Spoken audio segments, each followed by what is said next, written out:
দেখো বীজগণিতের এই ধরনের অঙ্ক না শুধুমাত্র একটু সূত্র জানলেই তুমি কিন্তু অনায়াসে করতে পারবে।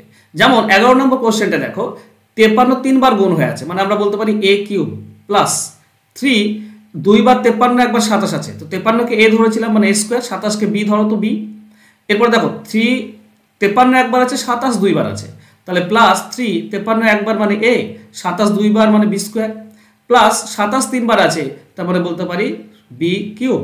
এবার a cube plus 3a square b plus 3ab square plus b cube, এটা কার ফর্মুলা? এটা a প্লাস b তার হোল কিউব, এটার ফর্মুলা। দেখো তো a মানে কত 53, b মানে কত 27, তো যোগ করে পুরোটার কিউব করে দাও। 57 53 মানে হচ্ছে 80, তো 80-র কিউব, দেখো 8-এর কিউব করলে 512 হয়, আর কিউব করবো তো 0 3টে চলে আসবে, তো এটা হয়ে যায় 51,000, সরি 5,12,000, এটা হবে সঠিক উত্তর। তো অ্যান্সার হবে অপশন বি। যদি এটা বুঝতে পারো তাহলে এই 12 নম্বরটা হোমওয়ার্ক থাকলো, তাড়াতাড়ি অ্যান্সার করে আমাকে কমেন্ট করে দাও।